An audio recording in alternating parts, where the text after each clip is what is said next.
마태복음 19장.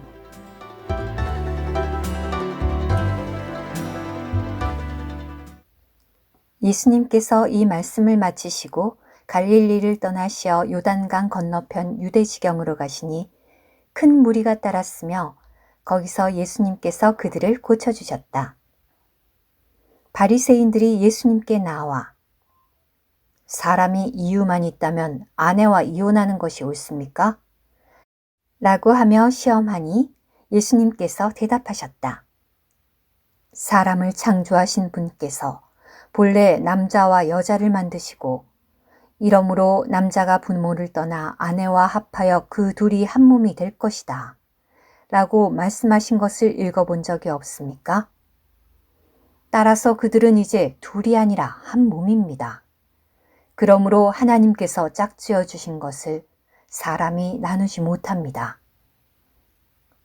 바리새인들이 예수님께 그러면 왜 모세는 이혼 증서를 주고 이혼하라고 명령하였습니까?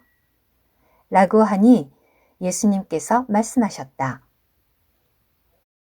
모세는 여러분의 마음이 굳어졌기 때문에 아내와 이혼하는 것을 허락하였으나 본래 그런 것은 아닙니다. 나는 여러분에게 말합니다.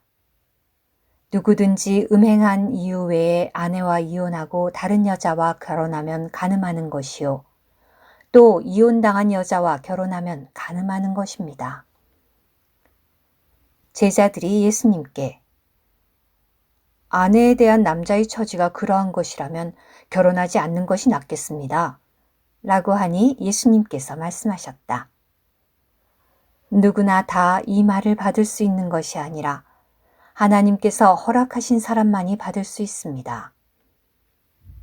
모태에서부터 그렇게 태어난 고자도 있고 사람들이 만들어서 된 고자도 있으며 또 천국을 위해 스스로 된 고자도 있습니다. 이 말을 받을 만한 사람은 받으십시오. 그때의 사람들이 어린아이들을 예수님께로 데려와 안수하고 기도해 주시기를 바랐으나 제자들은 그들을 꾸짖었다. 그러나 예수님께서 어린아이들이 나에게 오는 것을 허락하고 막지 마십시오.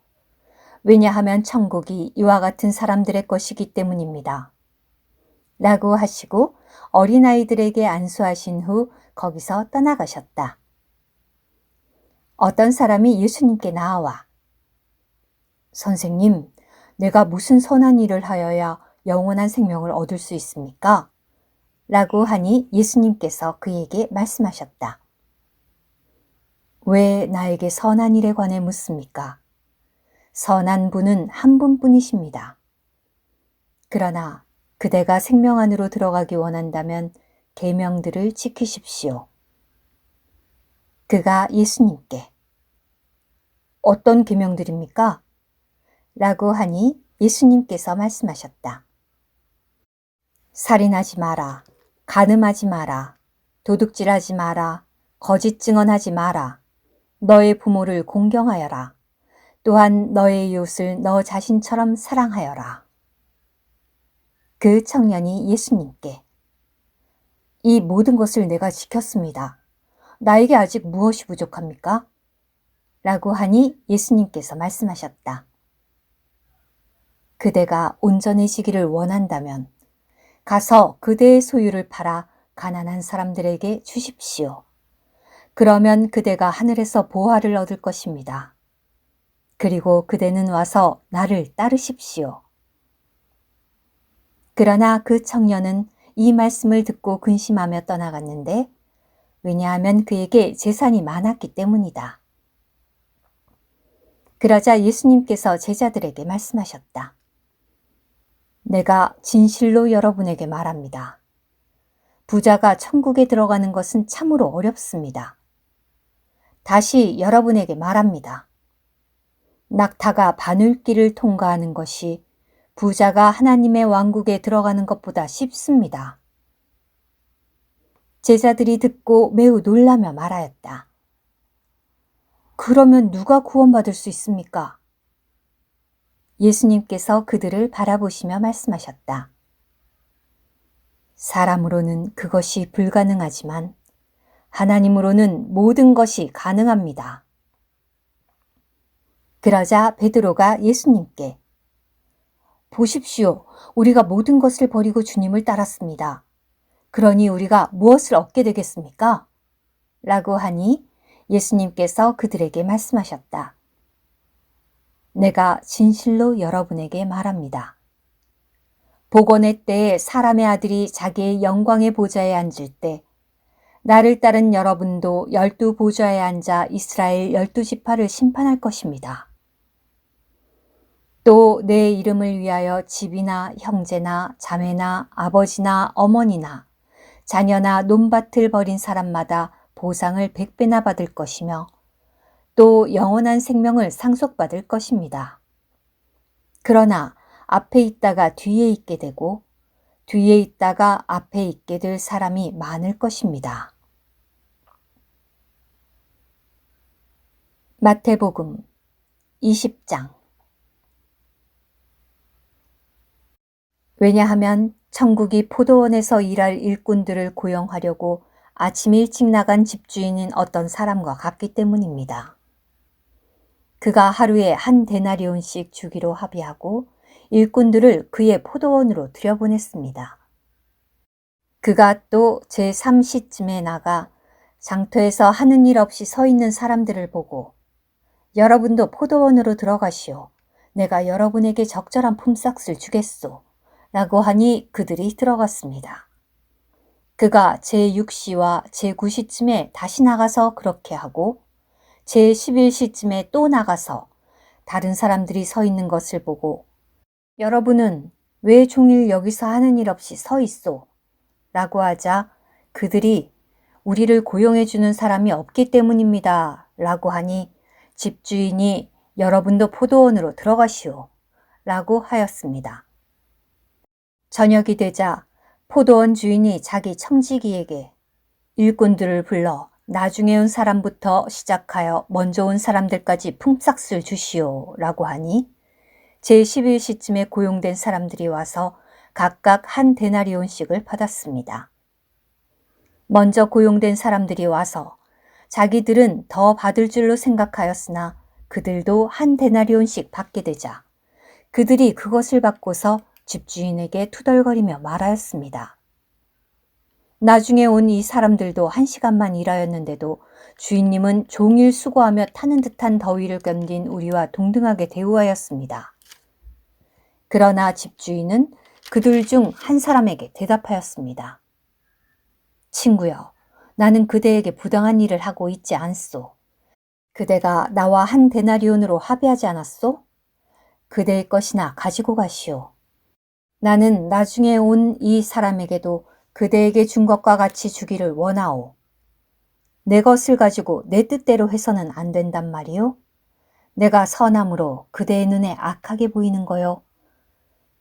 이와 같이 뒤에 있다가 앞에 있게 되고 앞에 있다가 뒤에 있게 될 사람이 있을 것입니다. 예수님께서 예루살렘으로 올라가실 때 12 제자를 따로 데리고 가시면서 길에서 말씀하셨다. 보십시오. 우리는 예루살렘으로 올라가고 있습니다. 사람의 아들이 대제사장들과 율법학자들에게 넘겨질 것입니다. 그리고 그들은 사람의 아들을 유죄 판결하여 죽이기로 하고 이방인들에게 넘겨주어 조롱하고 채찍질하고 십자가에 못 박게 할 것입니다. 그러나 사람의 아들은 제3일에 살아날 것입니다. 그때 세베대의 아들들의 어머니가 자기 아들들을 데리고 예수님께 나와 절하며 무엇인가를 구하였다. 예수님께서 무엇을 원하십니까? 라고 하니 그 여인이 주님의 왕국에서 나의 이 두 아들 중 하나는 주님의 오른편에 하나는 주님의 왼편에 앉게 해주십시오. 라고 하였다. 그러나 예수님께서 여러분은 자신이 무엇을 구하고 있는지도 모릅니다. 내가 마시려고 하는 잔을 여러분이 마실 수 있습니까? 라고 하시자 그들이 마실 수 있습니다. 라고 하니 예수님께서 말씀하셨다. 여러분이 내 잔을 마실 것이지만 내 오른편과 왼편에 앉는 것은 내가 주는 것이 아니고 내 아버지께서 예비하신 사람들에게 주시는 것입니다. 10 제자가 듣고 그 두 형제에 대하여 분개하자 예수님께서 그들을 가까이 부르셔서 말씀하셨다. 이방인들의 통치자들은 백성 위에 군림하고 고관들은 권세를 부리는 것을 여러분이 알고 있습니다. 그러나 여러분 사이에서는 그렇게 해서는 안 됩니다. 누구든지 크게 되기를 원하는 사람은 여러분의 종이 되어야 하고 으뜸이 되기를 원하는 사람은 여러분의 노예가 되어야 합니다. 사람의 아들도 섬김을 받으려고 온 것이 아니라 도리어 섬기려 하고 많은 사람을 위해 자기 생명을 속전으로 주려고 온 것입니다. 그들이 여리고에서 떠날 때 큰 무리가 예수님을 따르는데 보아라, 눈먼 두 사람이 길가에 앉아 있다가 예수님께서 지나가신다는 말을 듣고 외쳐 말하였다. 주님, 다윗의 자손이시여, 우리에게 긍휼을 베풀어 주십시오. 무리가 잠잠하라고 꾸짖었지만 그들은 더 큰 소리로 외쳤다. 주님, 다윗의 자손이시여, 우리에게 긍휼을 베풀어 주십시오. 예수님께서 걸음을 멈추시고 그들을 부르셔서 내가 여러분에게 무엇을 해주기를 원하십니까? 라고 하시니 그들이 주님, 우리의 눈을 뜨게 해주십시오. 라고 하였다. 그래서 예수님께서 불쌍히 여기셔 그들의 눈을 만지시니 그들이 즉시 보게 되어 예수님을 따랐다. 오늘의 말씀 한 구절. 마태복음 19장 26절. 예수님께서 그들을 바라보시며 말씀하셨다. 사람으로는 그것이 불가능하지만 하나님으로는 모든 것이 가능합니다.